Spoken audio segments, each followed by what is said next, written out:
The year is 2525. Space is no longer the final frontier.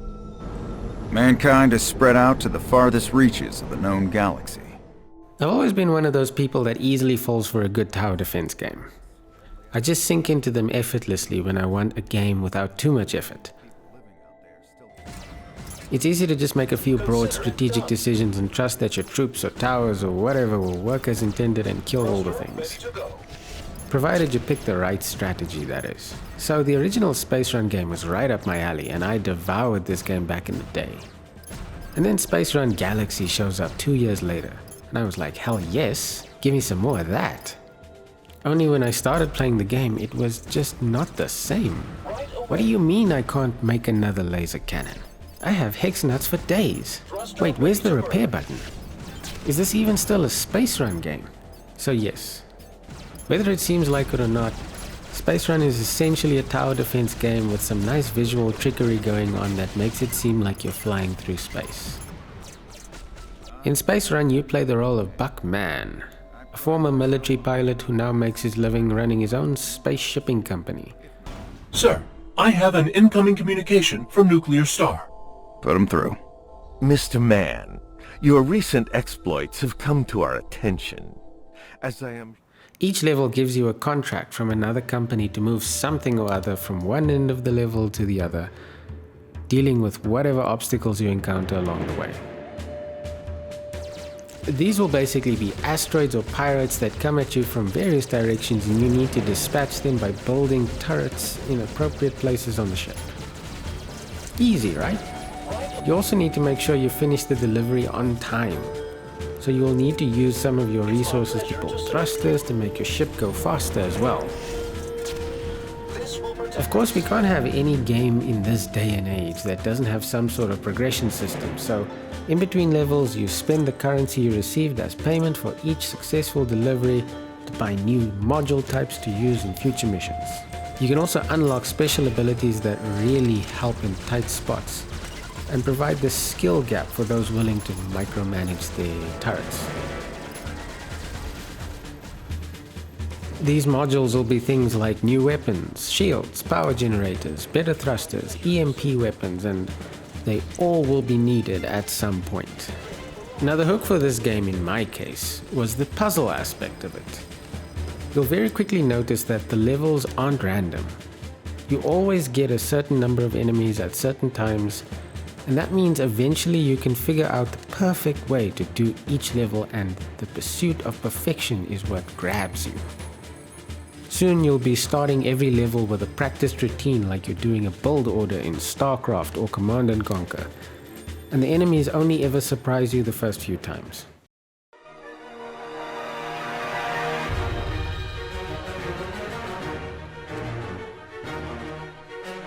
Greetings, potential space runner.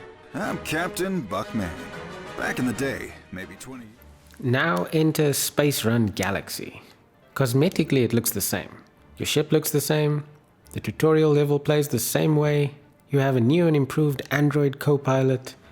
So obviously this game is set in the same world and has the same themes as its predecessor. The next thing you'll notice is there's a galaxy map now. Hence the title of the sequel. So at least now we'll actually be flying from an actual place to an actual place. Nice. Until you actually fly from said place to said destination and realize, this is a very different game. So let me sum it up at the beginning. The Galaxy sequel is basically taking the original, very fun base game of Space Run and then trying to make it a more modern game with potentially wider appeal with online multiplayer. So what do I mean by that? These days, just about any game you pick will have a progression system ham-fisted into it. And this one has it too. In the previous game, after you earned enough stars, you could permanently unlock new constructs. Now that was progression as well, but once you did it, it was done. You now have the thing. Build as many as you like. In Galaxy, things get unlocked as you play. When you complete story missions, you usually get a truckload of XP and credits, and reaching certain levels would unlock new things for you to use. But just unlocking them isn't enough. You then need to actually build the thing you want to use before the mission.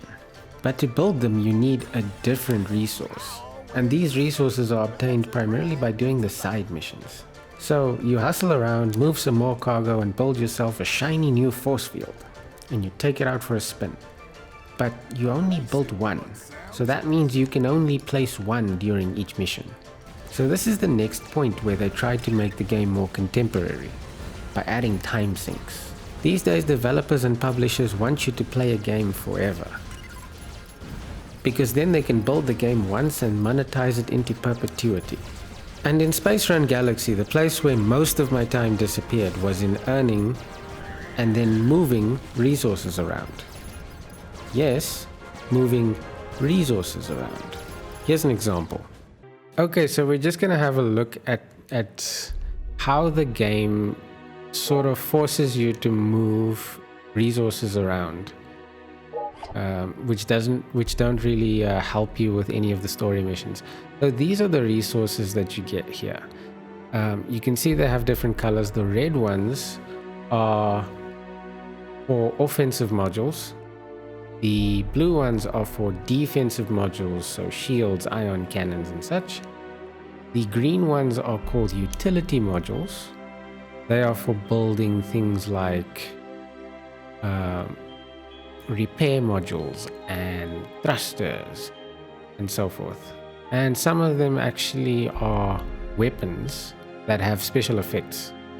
Even the defensive modules have weapon-like modules that have special effects and that prefer a defensive playstyle. So I'm going to leave these right here just for the sake of the example.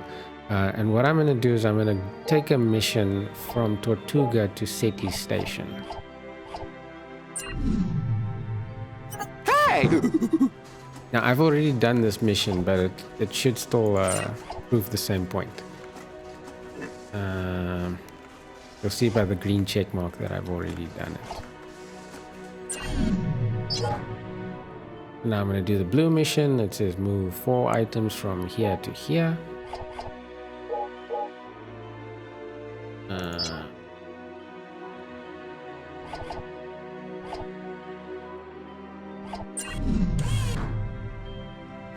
So like I said, I'm gonna leave these resources at this station so that when we get to Tortuga, what I have at Tortuga will be what I got from this mission.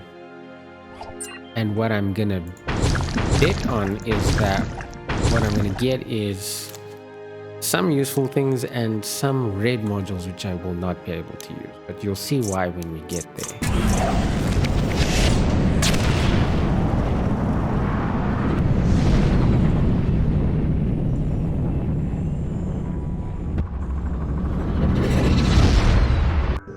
Okay, so I'm just gonna time lapse over this mission because this is gonna take a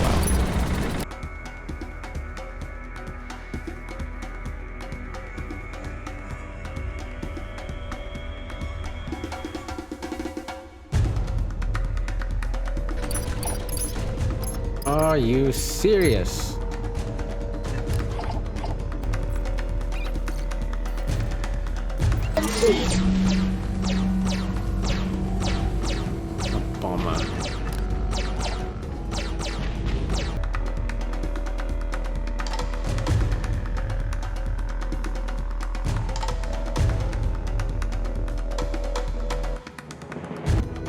So just for context, the first time I did this mission, it wasn't this good. Perfect run. We really are awesome. I managed to retain all the cargo, and I actually did it in the fastest time required.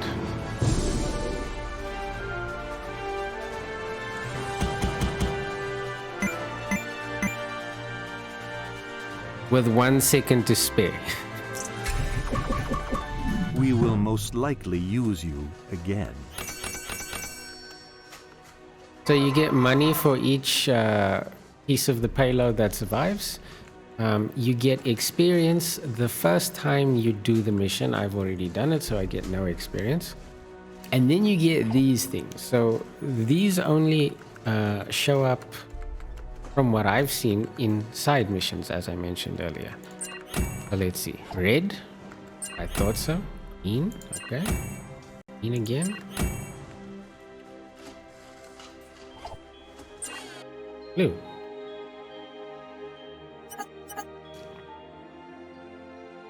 So you use these by spending them at this guy, the mechanic. So you can go in there. And like I said, there's red and blue and green and the basic modules. So red is your offensive stuff. Notice that it's grayed out. Blue are defensive modules. So I'm here right now. I don't have enough to use on any of these things. You will need probably more the visas. same with the utility. So right, I don't have enough. So I can do the mission again or do another mission. Or I can come over here. I don't even have enough for this. So basic modules use one of every type of resource. But the important thing to notice is that the red one, the offensive module menu was grayed out. And that's because this particular mechanic at this station cannot do offensive modules. If I click... Not my specialty. Sorry. Not my specialty. So what I need to do is... I would normally either use these, I would use these on the modules that are available to me, but I could never use this red one unless I had an advanced defensive module that I could make this basic thing out of. But if I wanted more guns, in order to use this red material, I would need to move it to a station where I can actually use it. And you can see it under the station name and with these little symbols. You actually also could see it there by the mechanic. But I can see here that in order to use the offensive modules or the offensive resources to make offensive modules, I can either move the materials back to station K2001 or back to Tortuga or or over to colony L87. Now, in all likelihood, I will choose to move them to either Tortuga or colony L87. And as I'm looking at the map right now, I already have a lot of materials at Tortuga, and Tortuga actually has a lot of missions that I haven't done yet, so I'm probably going to be coming back there a lot. So I would then choose to move them back. And how I would do that is I would do a run, just like I did now. Only instead of placing a client's stuff on my ship, I would put these things on my ship, and they take just as much space as the client's stuff. So it would be like I'm doing a mission. I would get enemies trying to shoot these things. I would have to go through that 10-minute mission again, but I'm not going to get paid at the end of the day. You will never get experience for doing such a run. You don't get credits for it. Now, why I said I'd move up instead of moving back here, well, besides the fact that there's a boss in the way, you'll see there's a number there as well. That number is the level of the mechanic. So if I come here, What did you break now? there's mechanic level 7. So the level of the mechanic will determine how advanced or how far down the list you can come and make stuff at this mechanic. So this level is referring to my own level. So I'm currently level 6. I can't make that yet. I need to finish more missions. And the easiest way to do that is main missions, not side missions. But let's, for the sake of the example, just head over to station K2001. So if you don't want to move anything and you're not doing a job, you don't actually need to do the run. You can just fast travel. And if we come here, It's you again? you'll see that I've unlocked this thing by virtue of my level being level 6. So I am allowed to use missile launchers, but I can't make them at this particular station with this particular mechanic because I need a mechanic of level 8. By the way, it wasn't always level 8. I have these things because this level and this price keeps increasing the more of the module you make. So as I keep making more laser turrets, each successful laser cannon becomes more expensive for me to make. They also require more materials. Each successive missile launcher that I make increases this price, but also increases the required level. So what you will find is, as you're playing this game, so you started up here and you basically moved across the galaxy, and you'll see that the mechanics levels increase as you go across. So at some point these materials will have to move. I'll need to move them across if I'm ever going to use them, or I can just sell them at that point and just lose the material but get credits for it. But inevitably you'll be doing a bit of a back and forth dance across the galaxy to keep your materials with you and move them towards the higher level mechanics so that you can actually use them and become competitive against the enemies in the missions. And every so often you're gonna get materials at a station that you just can't use. Like this is a high level mechanic, but he can only do 2 things. He can't even make basic modules, the yellow one that uses everything. So if you do a mission and you land there and you get red materials, those red materials are absolutely useless to you unless you sell them. Have to move them somewhere else. And I have genuinely, back when I was around this part of the galaxy, I spent so much time just moving my own stuff around. Now obviously you can optimize this process by moving these materials together with your mission objectives, which makes the mission voluntarily more difficult because it leaves less space for defenses, but you will eventually find yourself moving things around just because you kinda have to. Or you can engage in the next modern day gaming trope that was squashed into this puzzle game: multiplayer. So the solution the developers gave for the problem of having your stuff sitting all over the galaxy is to have other players move it for you for a price. So you can move your own stuff for free or pay other players to do your work for you. Now granted, the game servers right now aren't exactly bursting at the seams, at least in the first galaxy. So don't count on people actually accepting the contracts that you put out. But then, I never felt that I needed resources moved so badly that I would pay someone for it. Looking at the multiplayer contracts and the amount of credits that people offer, it almost always seems like it would be a better use of your time to move your own resources around that will actually benefit you in your game than to earn a little bit of pocket change working for other players. Maybe there's a life lesson in there somewhere. I know it sounds like I'm hating on this game, but actually I really enjoyed playing the sequel more than the original. But I think that's only because I've already played the original multiple times. What was sorely missing from Space Run was replayability. And I really felt that when I had to go back and capture footage for this video. Because I had already figured out all the levels, the rush of beating them was a bit muted. I just needed to remember what the gimmick of each level was, why the developer made my ship into this particular shape, and then the level was easy. In Space Run Galaxy, you have to pick your ship, and you can buy many different kinds and pick and choose which to use in each mission. This means there are many different ways to tackle each level. There's also some variety to each run. You can do the same run and get a different set of enemies each time, coming from different directions. Just because you've run this corridor 10 times doesn't mean that you can just go into autopilot. So with that all said and done, my recommendation would be to go and play both, because they each give you a different experience. If you're not sure, then go for the original Space Run, because it gives you the better pick up and play experience, with more instant gratification.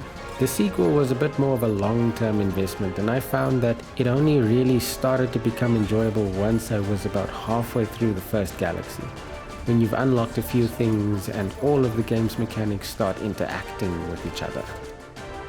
That's all for today, guys. Like and subscribe and all those things, and check out one of the other videos. Also, I'm starting a Twitch channel, just sorting out my internet issues for that. But I want this content and the Twitch channel to sort of link up, so check the video description for the link and give it a follow so you know when I go live.